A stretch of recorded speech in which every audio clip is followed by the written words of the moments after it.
Hey everyone, and welcome back to another episode of Survival Minecraft. Last time we worked on and finished the gold farm that I am standing on top of, and in between episodes I was able to enchant all of my gear and get all my gear to netherite status. And as you can see below me, I also went through and marked out the entire island with a 120 block diameter circle.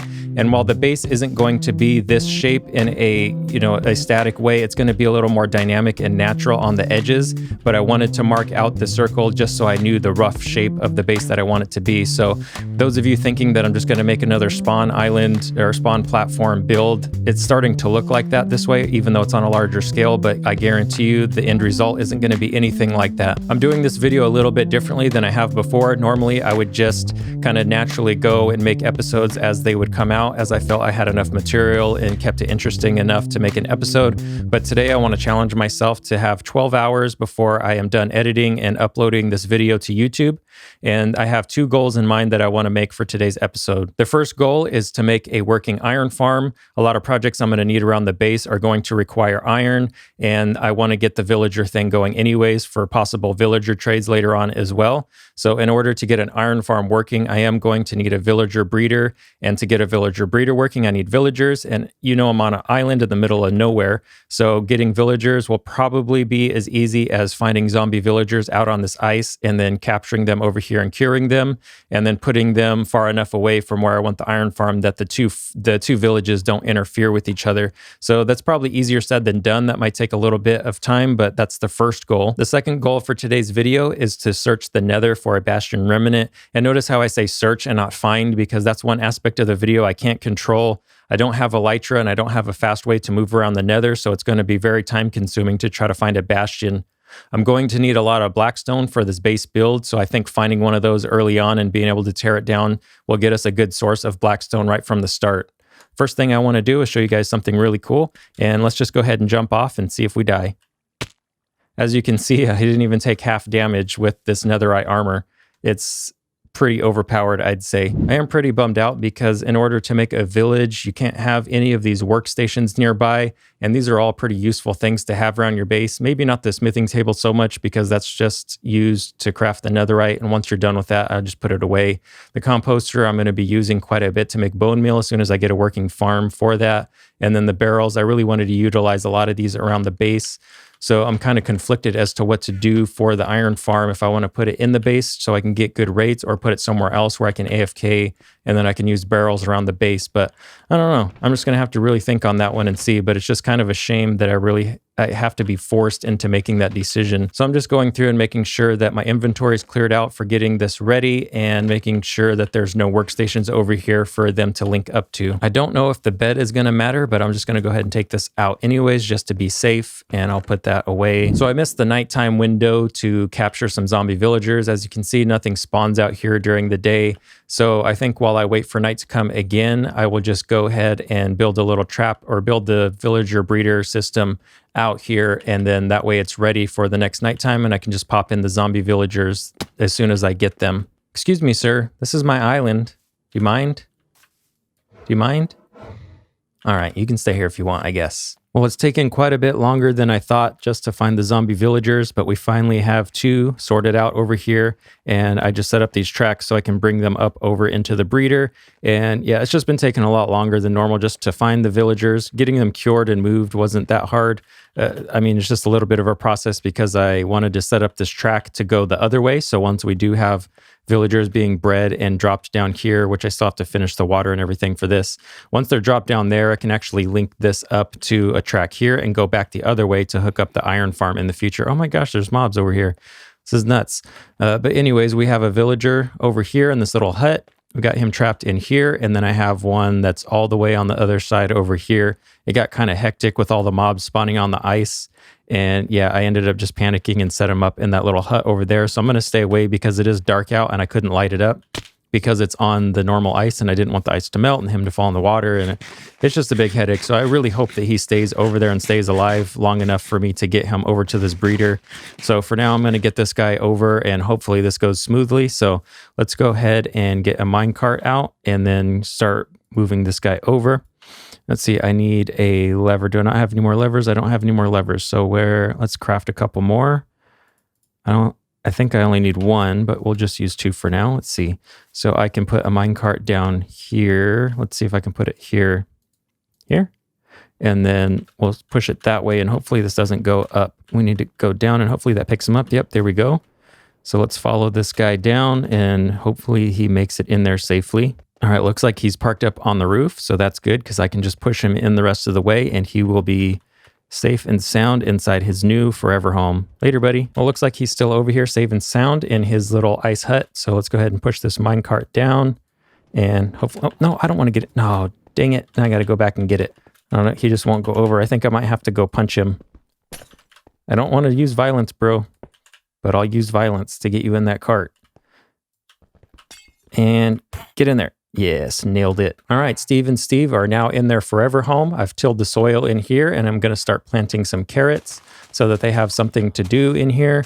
And yeah, once they start breeding, we will keep these trapdoors shut just to get a couple villagers grown up in here because we want 4 total for the breeder to be working properly at full speed.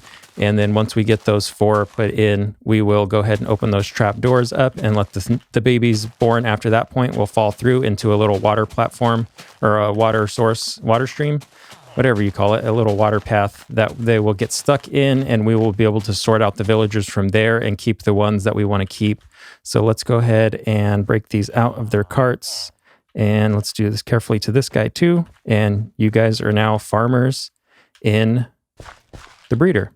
So go ahead, do your thing, put some carrots in. No, you can't come out, you stay in there.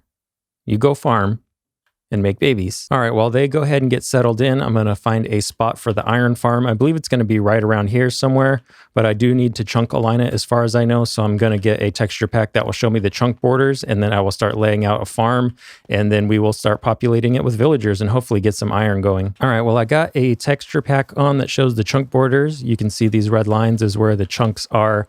And I need one that is far enough away from the villager breeder over there to not interfere. Yet I need one that's also close to the island. I don't want it to be off the island. I don't want it to be spawnable. Although I'm finding out that a lot of this mushroom island is actually mob spawnable. So this is about as far as I can get without being completely off the island and away from this center path because this next chunk over actually intersects with the path. And anything over there, it's just not going to work on that side. So I believe this is the magic chunk right here. So I'm going to go ahead and mark this out, how it's going to be laid out, and then we will start populating it with villagers. I generally don't like to complain too much, but after trying to mine this mushroom for like 10 minutes, you can see like every other block just seems to come back and I have to mine it twice. Let's go ahead and show you from a fresh mushroom right here. So I'm just going to start mining it. And yeah, it's just, you have to end up mining a lot of this twice. And it's very frustrating when you're trying to get a lot of work done. Well, it's been 24 hours since the intro of my video where I wanted to have this done within 12 hours. So needless to say, there was no episode this morning. And yeah, it's just a life lesson for us to learn that even though we make plans and we make goals, sometimes we don't accomplish those goals, and that's okay. So we just had a lot of in real life stuff pop up that was taking time, and then these villagers were taking absolutely forever to, for one, find the zombie villagers, and then 2, get these ones grown up so we could start making new ones. So you can see down there in that little hole, we have some babies that are getting ready to be exported over to the iron farm. So I'll take advantage while everyone is sleeping and punch a hole in this wall here, and then we will leave the villagers to it. So let's just keep working. We got 2 villager boys ready to move out and start making iron. So let's go ahead and transfer. I think we'll take out this rail here since we don't need this one anymore. We'll take this out and then we'll transfer it over there and then move these guys on over. Oh, no, you don't. You get out of here. Oh, no. Get out of there. Don't you dare. Seriously, this was the whole reason I chose a mushroom island. This is not fun at all. Here's what I have made of the iron farm so far. It's definitely not pretty, but it'll get the job done.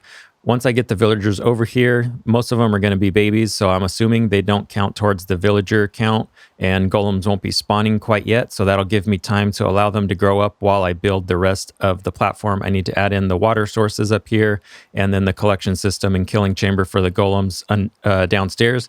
And yeah, instead of just letting them grow up over here before I send them over, I figured it would just be more efficient of time to just have them grow up while I'm working on it over there, because that was one issue I ran into yesterday, is that I couldn't build the iron farm and be within range of this thing at the same time in order to let them grow up while I'm working on stuff. So that was definitely a hurdle I had to deal with yesterday, and we're just going to know that going forward today. And let's just go ahead and get these moving on over. And I realized I forgot to bring the mine carts over from the other side, so let's go back and get those. All right, we got our mine carts. Let's just go ahead and see if they pop into this. Yes, that will work very well. Thank you. You go on your way, and we'll just let this go because I'm pretty sure it's all built right, and we won't test one guy at a time. Whatever, we can breed more if it doesn't work. At this point, I'm just ready to go. Oh, and I sent one off by itself. Sorry, buddy. I'll come back for you. All right, so let's get rid of any method of escape for these guys. We'll go ahead and just put a little wall around here. Let's see, 2. Can I get another one? 2. We'll build a little enclosure for them so they can't quite run out while I'm getting them free into their new home. And yeah, because that would be bad. I wouldn't want these guys running off. They're already such a pain. So let's go ahead and we will punch a hole here and punch a hole here. And then we will try to get rid of the carts. Yep. Get down, buddy. Go ahead. It's soft, I promise. There's beds down there. All right, maybe we have to punch out a couple more glass. Okay. And then how about you? Yep. All right, you guys all get in there, please. Come on. Get down in there. All right, and you guys get in your home. No? And I washed out my torches down there. Great. All right, you guys can go now. Get in there. All right, we got 3 villagers in there, 2 of which are babies, so I don't think that they count, but that'll work for now. So let's go ahead and get a couple more. I think there was another villager over there that was already ready to come back. So now that we have the minecarts back, we will go over and yeah, we'll attempt to bring a couple more over. Can I build a glass block, please? Where do these guys keep coming from? My goodness. Don't kill my baby. All right, he died. That's good. Where do they keep coming from? They must be coming from those ice things. I'm just going to have to build a wall, I guess. Get in there. Go. Go. Get in there. All right, we had one escapee try to come out, and yeah, it was my fault because I sent 2 at the same time, and he decided to turn around and come back, and instead of trying to push him or block him off, I accidentally broke the minecart, and so he just fell off and started wandering, but I was able to catch him again, and hopefully this will go straight into the breeder. Okay, cool. Or into the iron farm, I'm sorry. Yeah, so we got him up in there, and let's go ahead and add him to our collection, push him down. I noticed when I pushed them, oh, he's pushing back. Where are you going, bro? All right, now they're just messing with me. How did you get up there? I'm gonna go ahead and say it. I'm glad you guys are getting stuck in this hole because you guys are frustrating. All right, we now have 11 villagers in there. I got a 2-for-1 deal on the last one. A guy just picked up on the minecart and took off even without the rail being powered. So, hey, that's good news for me. I still don't know whether or not they will breed in here. I did throw down a little bit of food just to see if they would, but I'm assuming they need access to their beds, which they don't quite have here. Like they can see them, but they can't get in them. So I don't know if that really matters or not. But anyways, we got most of the stuff ready. I'm just going to tear out some of these solid blocks that are nearby so Golem doesn't spawn up there. And yeah, we'll just keep working on the iron farm. We'll just get the bottom kill chamber and everything set up. And hopefully when these guys start growing up, we will see some spawns.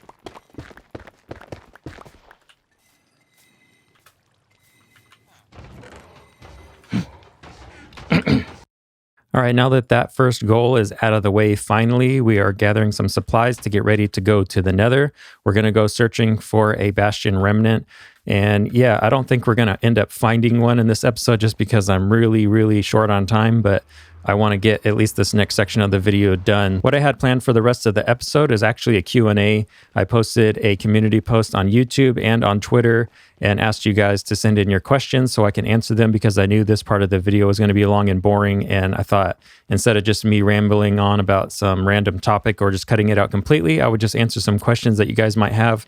And you guys sent in a ton of questions and a bunch of really good questions that I'm really excited to answer. So once I find a Strider that we can write on, then we will do a little time lapse of me searching for a Bastion and we will answer some questions. Would you ever do some collabs with people from the realm?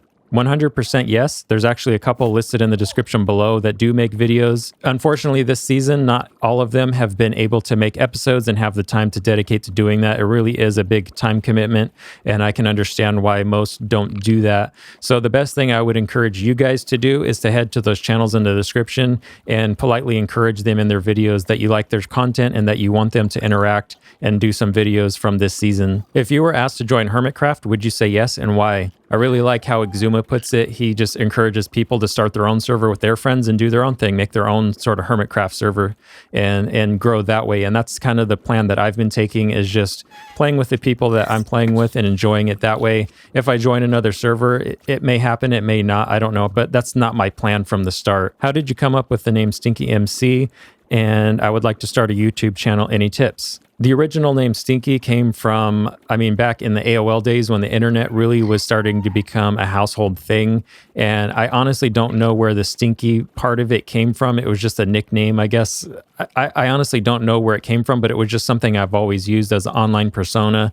And then the MC I just added for Minecraft because the name Stinky by itself wasn't unique enough to have my own channel name, and to keep things simple, I just added the MC so people know it's a Minecraft channel. As far as the question regarding starting a channel, I would just say go ahead and start it. Like, find the content that you want to make and stuff that you don't see that's out there, and make that kind of content. I would strongly encourage people to not base their channel on the way someone else does something. Like, don't make a video like the way I make a video, or the way your favorite hermit makes a video. Make a video the way that you want, something unique that you have.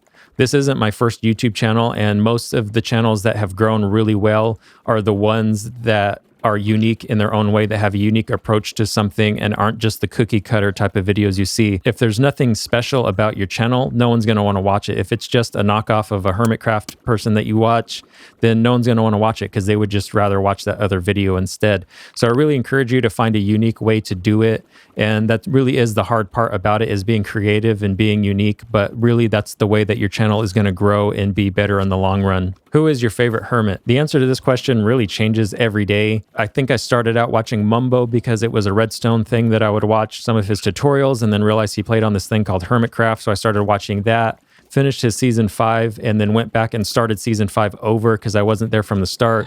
Watched all of those, and then I went on to Scar and Exuma, and I believe Cub Fan as well. So really, my favorite is just... it's hard to say because it changes every day. I think lately I've really been liking Vintage Beef because his videos are fairly straightforward, and just the way that he presents it with his voice and the style that he has, he really always sounds like he's in a good mood and just has like a silly little attitude about him. And I've really been liking the way that he assembles his episodes. So Vintage Beef would be my favorite today, but tomorrow it may be someone else. What version of Minecraft do you prefer, Java or Bedrock, and why? Most of you know I do play on Bedrock, and that is mainly because I started out playing on Bedrock, and it was originally called Pocket Edition on iOS. And it was just one of those things where I got a new phone and I had some gift cards, and I decided to buy Minecraft on my phone, started playing it, and then Realms became a thing. And I just ended up transferring over to Windows 10, and just the fact that I can play on my phone while I'm doing other things, like sitting on the couch and watching TV and not being at my computer, and just to get the busy work done. Like for example, this season, I've been doing a lot of mining and a lot of busy work. A lot of that I do take care of on my phone off camera, and it's just easier for me to sit in bed and watch TV and put the game on the phone and do it that way. So I think Bedrock really does have a big advantage in that aspect. But as far as a content creator, Java really does have a leg up because you're able to do things like camera accounts and AFK times. And there's just a lot of stuff that Java has going for it that they say that they're going to implement into Bedrock because their goal is to have parity between the two. But I really don't see that fully happening. I think there's always going to be some differences between the two. So for me, I really prefer Bedrock. What future plans do you have for the channel? Will everyone on the 77th Combine have a YouTube channel in the near future like Hermitcraft? My future plans for the channel really is just to do the work, put in the work, and hope that it grows. And I'm a very analytical person. I like to look at analytics. I like to see what things work, what things don't. I'm very observant of trends in culture and trends in people's channels and just different things going on. So I'm very aware of a lot of things, and I do my best to implement what I think people would want to watch. And at the end of the day, it really is just the stuff that I want to create. I wouldn't create stuff if I didn't think it was funny or if I didn't think it was entertaining at all. So the plan right now is just to put the work in and hope that it grows. As far as everyone else in the 77th Combine having a YouTube channel, that's probably not going to happen because we weren't started as a content creator channel, and it really is just a place for people to come and play. I just happened to be one that decided I wanted to do videos, and I was already on a survival multiplayer realm and have been using this as my way of getting a multiplayer video out without joining something like Hermitcraft or any other servers that are content creator based channels. So I really would love for the 77th Combine to be something like Hermitcraft, but unfortunately I just don't think that's the way it's going to shape up. How many members are there on your server? As far as active members that play and chat in Discord, I'd say anywhere from 30 to 40.